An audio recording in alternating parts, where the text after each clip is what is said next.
24-এর ছাত্র নাগরিক অভ্যুত্থান যখন শুরু হয়, আমি তখন সাউথ আফ্রিকাতে একটা স্ট্যাটাস দিয়েছিলাম, কোটা নয় গোটা দেশ সংস্কার করা লাগবে। শুধু বাংলাদেশ নয়, সারা বিশ্বের বাংলা ভাষাভাষী লোকেরা এই আন্দোলনের সাথে তারা সমর্থন দিয়েছে। আমাদের ইউনাইটেড আরব আমিরাতের বাংলাদেশি ভাইয়েরা তারা সেখানে রাস্তায় নেমে এসেছিল, জানেন? ওইখানে ডেমনস্ট্রেশন করা যায় না, সেখানকার সরকার তাদেরকে যাবজ্জীবন দিয়েছিল। তখন আমাদের এই যে প্রধান উপদেষ্টা ডক্টর মোহাম্মদ ইউনূস সরাসরি G2G বলে, এটারে G2G, government to government, G2G, উনি চিঠি লিখলেন যে তাদেরকে, ইউর হাইনেস, হে সম্মানিত আমির, আপনি আমার এই চিঠির কারণে আমার সম্মানে এই 53 জন বাংলাদেশিকে মাফ করে দেন। এই চিঠির বদৌলতে বেকসুর খালাস পেয়ে গিয়েছিল আমাদের ভাইরা, জানেন না এই ঘটনা আপনারা? তাহলে গভর্নমেন্ট টু গভর্নমেন্ট চিঠি দেওয়া হয়। সপ্তম হিজরিতে বিষ্ণু ইসলাম সব সুপার পাওয়ারের কাছে চিঠি দিলেন, রোমান সম্রাটের কাছে, পারস্য অধিপতির কাছে, মিশরের অধিপতির কাছে, সবার কাছে চিঠি লিখলেন। চিঠির ভাষা ছিল এরকম, মিন মুহাম্মাদিন রাসূলিল্লাহ ইলা মুকাওকিস আযীমিল কিবত, মুহাম্মদ রাসূলুল্লাহর পক্ষ থেকে মিশরের বাদশার কাছে, আসলিম তাসলাম, ইসলাম মানো শান্তিতে থাকবা, সালামুন আলা মান ইত্তাবা আল হুদা, শান্তি তার জন্য যে হেদায়েতের অনুসরণ করে। সুবহানাল্লাহ পড়েন। তো এই চিঠি অনেকে ভালোভাবে রিসিভ করেছে। অনেকে এই চিঠি পাওয়ার পরে নবীর কাছে আবার ইন রিটার্ন উপহার পাঠিয়েছে। কি পাঠিয়েছে? উপহার। মিশরের বাদশাহ মুকাওকিস তিনি বিশ্বনবীকে বিশাল এক উপহারের ডালি পাঠিয়েছেন। মিশরের বাদশাহ মুকাওকিস ছিলেন ধর্মে খ্রিস্টান। লালমনিরহাটের ভাইয়েরা আওয়াজ করে বলেন, মিশরের বাদশাহ ধর্মে কি ছিল? খ্রিস্টান। কি উপহার দিয়েছিল আমার নবীকে? শুনতে মনে চায়? আওয়াজ নাই লালমনিরহাটের গলায়, শুনতে মনে যায়? 1000 স্বর্ণ মুদ্রা, 1000 স্বর্ণ মুদ্রা। 2টা খ্রিস্টান দাসী, একজনের নাম মারিয়া বিনতে শামউন আল কিবতিয়া, আরেকজনের নাম সিরিন বিনতে শামউন আল কিবতিয়া। একজন খ্রিস্টান দাস 20 থান কাপড় জামা বানানোর জন্য, আমরা নবী যেন সেলাই করে জামা বানাতে পারে এজন্য 20 থান কাপড়, 20 থান ফাইন গার্মেন্ট। সুবহানাল্লাহ পড়বেন না? এরপরে একটা গাধা যেটার নাম ছিল উফাইর, আর একটা খচ্চর, এটার নাম ছিল দুলদুল। খচ্চর চিনেন? গাধা আর ঘোড়ার ক্রসিং এ যে প্রাণীটা দুনিয়াতে আসে ওটার খচ্চর বলে। তো এই যে সুপার পাওয়ার খ্রিস্টান বাদশার কাছে নবী চিঠি লিখলেন, ওই খ্রিস্টান বাদশা আমার নবীকে উপহার দিল। বিশ্বনবী এই উপহারগুলো সানন্দে গ্রহণ করেছে। সুবহানাল্লাহ পড়বেন না? তাহলে অমুসলিম কেউ যদি আপনাকে উপহার দেয়, হালাল উপহার হলে আপনি গ্রহণ করতে পারবেন। অনুরূপভাবে পারস্যের বাদশাহ, রোম সম্রাট বিশ্বনবীকে উপহার পাঠিয়েছেন। আমার নবী সবগুলো উপহার, গিফট গ্রহণ করেছেন। সুবহানাল্লাহ বলেন। তাহলে প্রিয় লালমনিরহাট, আওয়াজ করে বলুন, ইসলাম কি ন্যারো মাইন্ডেড রিলিজিয়ন না ব্রড মাইন্ডেড? আম্মাজান আয়েশার কাছে মাসালা জানতে চায় মেয়েরা, হে আম্মাজান, অগ্নি উপাসকেরা তাদের ঈদের দিন নওরোজের সময় আমাদেরকে পাখি দেয়, নেওয়া যাবে? উনি বললেন, ওরা জবাই করে দিলে নেওয়া যাবে না, কিন্তু ওরা যদি ফলমূল এরকম খাবার দেয় এগুলো নেওয়া যাবে। তার মানে অমুসলিমদের দেয়া উপহার এটা গ্রহণ করা যায়। সুবহানাল্লাহ বলেন। শুধু তাই নয়, বিষ্ণু ঈসা ইসলাম অমুসলিমদের সাথে আর্থিক লেনদেনও করেছেন, ফিনান্সিয়াল ডিলিং করেছেন। অমুসলিমদের সাথে প্রয়োজনে আপনি ফিনান্সিয়াল ডিলিং করতে পারবেন। আমরা প্রায় দেখি বাজারের মিষ্টির দোকানগুলো আমার হিন্দু ভাইদের, তারপরে যে বারবার শপ, চুল কাটে যে নাপিত, অধিকাংশ নাপিতের দোকানে কারা? আমার হিন্দু ভাইরা। তা আপনি চুল কাটতে পারবেন কিনা? পারবেন কিনা বলেন? পারবেন। তার দোকান থেকে দই মিষ্টি কিনতে পারবেন কিনা? হ্যাঁ, আমার মুসলিম ভাইয়ের দোকান থাকলে ওইটারে আমি বেশি প্রায়োরিটি দিব, ঠিক কিনা?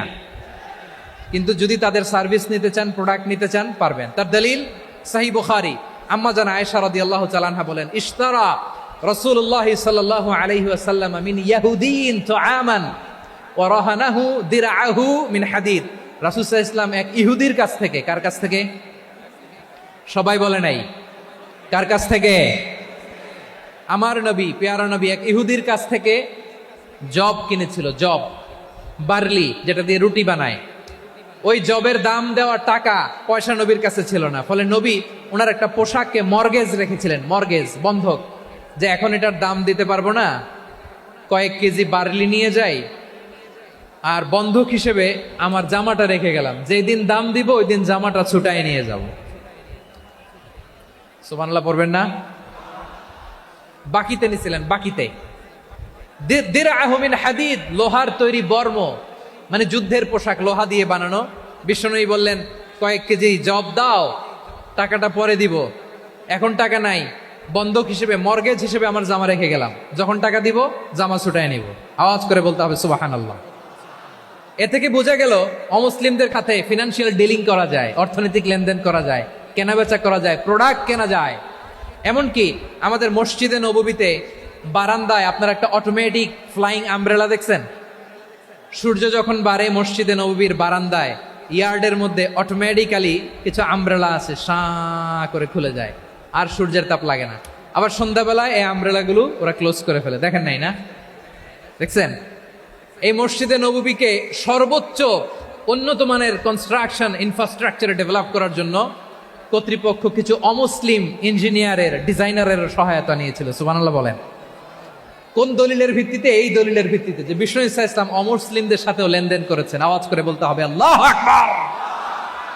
শুধু তাই নয়, ইন কেস অফ ইমার্জেন্সি, প্রয়োজনে ইসলামের খাতিরে, ইসলামকে সামনের দিকে এগিয়ে নিয়ে যাওয়ার জন্য অমুসলিমদের সাপোর্ট নেওয়া জায়েজ আছে। সুবহানাল্লাহ বলেন। অমুসলিমদের সাপোর্ট নেয়া, তাদের থেকে অর্থ নেয়া, পলিটিক্যাল সাপোর্ট, পলিটিক্যাল অ্যাসাইলাম নেওয়া জায়েজ আছে। আমাদের অনেক বিশ্ববরেণ্য দায়ীরা আমেরিকায় অস্থায়ীভাবে অ্যাসাইলাম নিয়ে থাকে, নিজের দেশে গেলে ফাঁসিতে ঝুলাই দিবে। যুগ যুগ ধরে দায়ীদের উপরে এরকম অত্যাচার আর নির্যাতন আছে না নাই?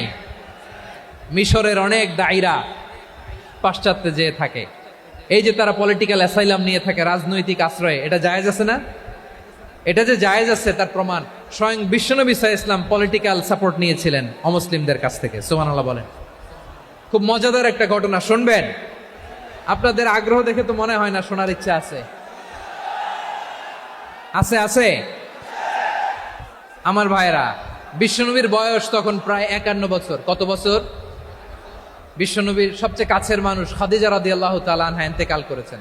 বিশ্বনবী বড্ড কষ্ট পেলেন, হৃদয়টা ভেঙে খান খান।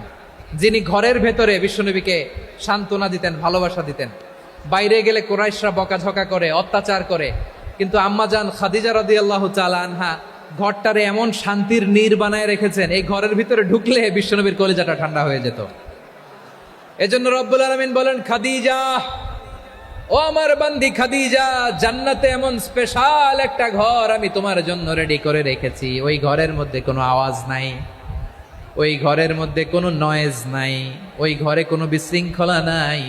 কারণ মক্কার জমিনে আমার নবী কুরাইশদের বিশৃঙ্খলা, নয়েজ আর ঝামেলাগুলোকে উপেক্ষা করে যখন তোমার ঘরের ভিতরে ঢুকতো, ঘরটারে তুমি শান্তির নীড়, ঠান্ডা, নীরব, নিস্তব্ধ, নিঝুম আর শান্তির নীড় বানিয়ে রেখেছো।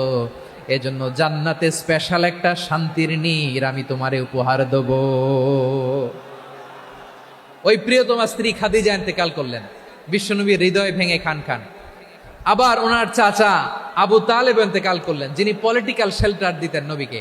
কে দিতেন? আবু তালেবের ভয়ে, বিশ্বনবীর এই চাচার ভয়ে কোনো মুশরিক নবীর গায়ে হাত দেওয়ার সাহস পায় নাই। এখন স্ত্রীও নাই, চাচাও নাই, নবীকে আশ্রয় দেওয়ার কেউ নাই, নবীর চারদিকে অন্ধকার। নবী এখন কই যাবেন? আমার পেয়ারা নবী নতুন স্টেশন খুঁজতেছেন, নতুন দাওয়াতি প্ল্যাটফর্ম খুঁজতেছেন। তিনি যায়েদ বিন হারেসা রাদিয়াল্লাহু তাআলা আনহুকে নিয়ে মক্কার পাশের একটা নেইবরিং সিটি তায়েফে চলে গেলেন। কোথায় চলে গেলেন? লালমনিরহাটের ভাইয়ের আওয়াজ করে বলেন, কোথায় গেলেন? তায়েফে চলে গেলেন দিনের দাওয়াত দেওয়ার জন্য। কি দেওয়ার জন্য? নাকি জমি কিনতে গেছিলেন? জমি কিনতে? দুনিয়ার যশ খ্যাতির জন্য? নিজের কোনো লাভের জন্য? তায়েফবাসীদেরকে জাহান্নামের আগুন থেকে বাঁচানোর জন্য। আওয়াজ করে বলতে হবে ঠিক কিনা?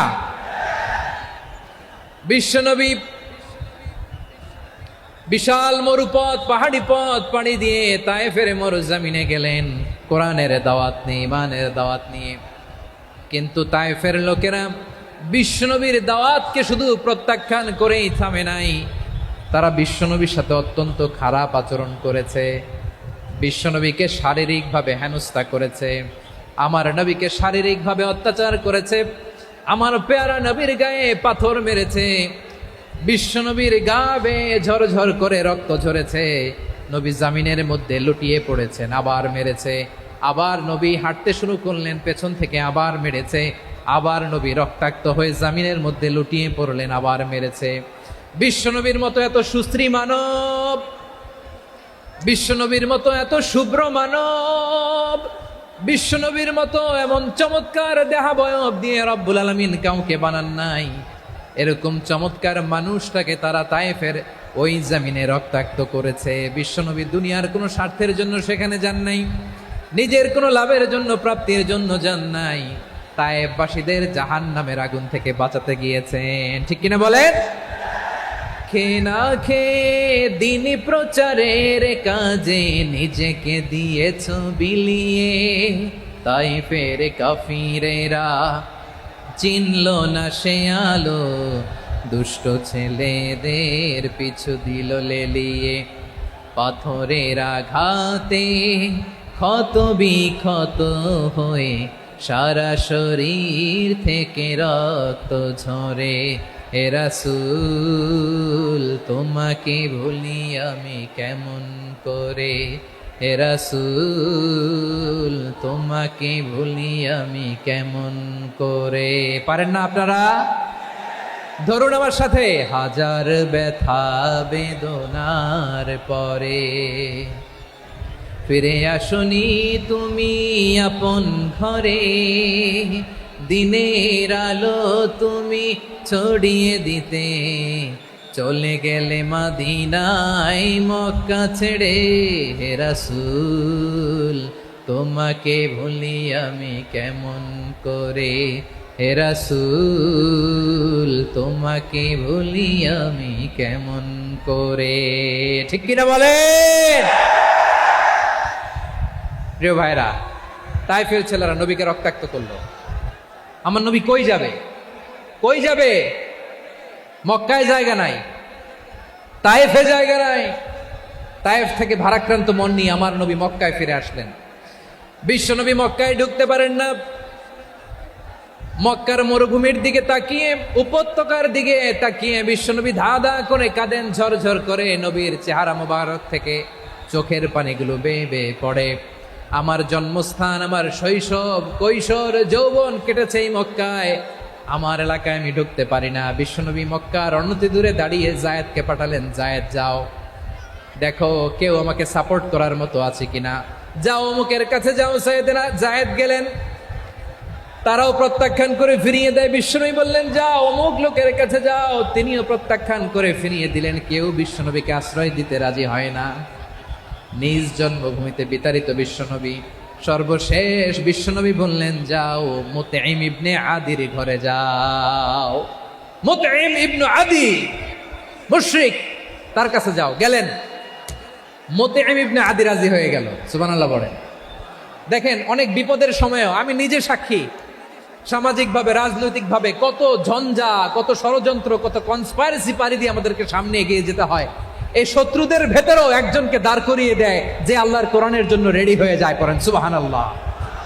মুতঈম ইবনে আদি, আল্লাহ তার মনকে নরম করে দিলেন। মুতঈম বলে, মুহাম্মদ আমি তোমাকে আশ্রয় দিব। তার দুই ছেলেকে পাঠালেন, যাও খোলা তলোয়ার নিয়ে, স্কট দিয়ে, গার্ড অফ অনার দিয়ে মোহাম্মদকে মক্কায় ঢুকাও, আর বলো আমি আমান দেব। আমান কি দিব? আমান মানে সিকিউরিটি, নিরাপত্তা। সিকিউরিটি ছাড়া, আমান দেওয়া ছাড়া কেউ থাকতে পারতো না মক্কায়। দুই ছেলে বিষ্ণু ইসা ইসলামকে নিয়ে আসলো। নবী কাবার চারদিকে তাওয়াফ করলেন, নামাজ পড়লেন। আবু জাহেল, উতবা, শাইবা, ওয়ালিদ ইবনে মুগীরা সবাই দেখে, কেউ কিছু করতে পারে না। কারণ মুতঈম ইবনে আদি ঘোষণা দিয়েছেন, আমি মোহাম্মদকে আমান দিয়েছি, মোহাম্মদের গায়ে যেন কেউ স্পর্শ না করে। আওয়াজ করে পড়েন সুবহানাল্লাহ। নবীর এই বিপদকালে মুহূর্তে মুতঈমের হৃদয়টারে নরম করে দিল কে? আচ্ছা, লালমনিরহাটের ভাইয়েরা বলেন, এই মুতঈম কি মুসলিম ছিল না মুশরিক? সবাই বলতে হবে মুসলিম না মুশরিক? তাহলে মুশরিকের কাছ থেকে নবী পলিটিক্যাল অ্যাসাইলাম, আধুনিক রাষ্ট্রবিজ্ঞানের ভাষায় পলিটিক্যাল অ্যাসাইলাম, যেটাকে বলে রাজনৈতিক আশ্রয়। ওনার আমান বা নিরাপত্তার এই ঘোষণায় তিনি মক্কায় ঢুকলেন। যতদিন নিরাপত্তা ছিলেন। মোতেম যখন মারা গেল, বিষ্ণু ইসলাম হিজরত করে মদিনায় চলে গেলেন। সুবহানাল্লাহ। কিন্তু মোতেম যে বিশ্বনবীর উপকার করছে এটা বিশ্বনবী ভুলে নাই। আমাদের অনেকে আছে উপকার করার পরে আর খেয়াল থাকে না, খাওয়ার পরে গলা দিয়ে নামলে আর খেয়াল থাকে না। এরকম আছে না নাই? আমার নবী ভুলে নাই। বদরের প্রান্তরে 70 জন কাফেরকে যখন বন্দি করে বিশ্বনবীর সামনে হাঁটু গেড়ে দাঁড় করানো হলো, বসানো হলো, 70 জন কাফের। কয়জন? বিশ্বনবী তাদের দিকে তাকিয়ে বললেন, সহিহ বুখারীর বর্ণনা, লাউ কানাল মুতঈম ইবনে আদি হাইয়ান সুম্মা কাল্লামানি হাউলাঈ নাতনা লা তারাকতুহুম লাহু। বদরের প্রান্তরে 70 জন বন্দী কাফিরের দিকে তাকিয়ে আমার নবী বললেন, আজকে মুতঈম ইবনে আদি যদি বেঁচে থাকতো আর তোমাদের 70 জনের ব্যাপারে যদি মুতঈম এক বাক্যে একটা সুপারিশ করত, তার সম্মানে আজকে তোদের সবাইকে আমি মাফ করে দিতাম। সুবহানাল্লাহ। নাই? বিশ্বনবী মুতঈমের এই সাহায্যের কথা বলে নাই। 70 জন মুশরিক হাঁটু গেড়ে বসা, নবী চাইলে এখনই এক্সিকিউশন অর্ডার দিতে পারে। তিনি বললেন, আজকে যদি মুতঈম বেঁচে থাকতো আর মুতঈম যদি তোদের জন্য সুপারিশ করতে, এই আবর্জনাগুলোর ব্যাপারে সুপারিশ করতে, আমি মুহূর্তেই তোদেরকে এমনি মাফ করে দিতাম। এবার বলেন, ইসলাম কি ন্যারো মাইন্ডেড না ব্রড মাইন্ডেড? শুধু তাই নয়, যাকে যে সম্মান দেয়ার আমার নবী দিতেন, হোক আস্তিক হোক নাস্তিক, হোক মুসলিম হোক অমুসলিম। বিষ্ণু ইসলাম যখন রোমান সম্রাটের কাছে চিঠি লিখেছেন, আমার প্রিয় লালমনিরহাটের ভাইরা, অল্প কয়েক মিনিট কয়েকটা জরুরি কথা বলবো, এদিকে তাকান, এদিকে। রোমান সম্রাটের কাছে বিশ্বনবী যখন চিঠি লিখলেন মিন মুহাম্মদ রাসূলিল্লাহ ইলা হিরাকলা আযীমির রোম, মুহাম্মদের পক্ষ থেকে হিরাক্লিয়াসের কাছে, যিনি হচ্ছেন আযীমির রোম। এটা নবী নিজ থেকে বানায় লিখছেন, অতিরিক্ত সম্মান দিয়ে। কোন রাষ্ট্রপ্রধান যখন আসে তাদেরকে আমরা কি বলি জানেন? তার নামের শেষে HE এটা লিখতে হয়, H.E. মানে হিজ এক্সেলেন্সি। কি লেখে? হিজ এক্সেলেন্টি, অথবা ইউর হাইনেস, ইউর ম্যাজেস্টি। দেখেন, বিশ্বনবী সাল্লাল্লাহু আলাইহি ওয়াসাল্লাম সব নবীদেরও নবী। তিনি একজন মুশরিক খ্রিস্টান সম্রাট, রোমান সম্রাটের কাছে চিঠি লিখতে যেয়ে লিখতেছে, ইলা হিরাকলা আযীমির রোম, হিরাক্লিয়াসের কাছে আমার চিঠি, যিনি রোমের আযীম, হিজ হাইনেস, মানে রোমের অনেক সম্মানিত এক বাহাদুর। আওয়াজ করে বলেন সুবহানাল্লাহ। তার মানে যাকে যে সম্মান দেয়ার এটা বিশ্বনবী দিতেন। এমনকি যেই ইহুদিরা ভালো ছিল, এই ইহুদিদেরও প্রশংসা করেছেন বিশ্বনবী মুহাম্মদুর রাসূলুল্লাহ সাল্লাল্লাহু আলাইহি ওয়াসাল্লাম। এক ইহুদির প্রশংসা করেছেন বিশ্বনবী। ইহুদির কার? আমি তো আমার ভাইয়ের প্রশংসা করি না, আমি তো এক আলেম আরেক আলেমরে স্পেস দেই না, আমি তো এক দায়ী আরেক দায়ীর সাথে বসতে চাই না। আমার নবী ইহুদির প্রশংসা করে। কার প্রশংসা? ওই ইহুদির নাম ছিল মুখাইরিক। সিরাত গ্রন্থ ঘাটলে পাবেন। তিনি বলেছেন, মুখাইরিক খাইরু ইয়াহুদ, Mukhayriq is the best of the Jews. জুইশদের মধ্যে সে সবচেয়ে ভালো। কেন প্রশংসা করলেন তার? এর কারণ মদিনা চার্টারে কথা ছিল, সব ধর্মের মুসলিম মুশরিক ইহুদিরা মিলে মদিনাকে রক্ষা করবে। কিন্তু 3য় হিজরিতে যখন উহুদের যুদ্ধ শুরু হলো, সবার কথা ছিল যেই আক্রমণ করে আমরা মদিনাকে বাঁচাবো। কোন শহরকে বাঁচাবো? মদিনাকে। কিন্তু কুরাইশরা যখন অ্যাটাক করলো, ইহুদিরা আর আসে না, ইহুদিরা আর বেরোয় না।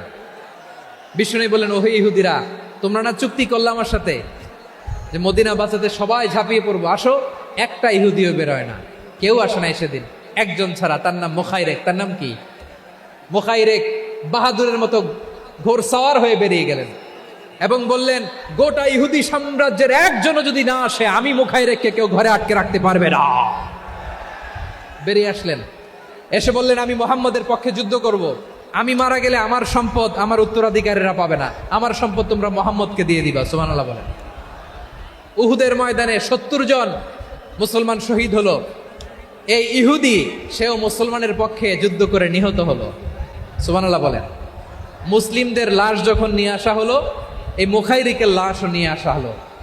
মুসলিমদের লাশের পাশে মুখাইরিকের লাশ দেখে বিশ্বনবী মুখাইরিকের প্রতি অনেক খুশি হলেন আর বিশ্বনবী খুশি হয়ে বললেন মুখাইরিক খৈরু ইয়াহুদ, মুখাইরিক যদিও তুমি ইহুদি তারপরেও তুমি সব ইহুদিদের মধ্যে সেরা ইহুদি। পড়েন সুবহানাল্লাহ। আমার নবী ইহুদিকেও সম্মান দিতে কার্পণ্য করে নাই। আওয়াজ করে বলেন আল্লাহু আকবার।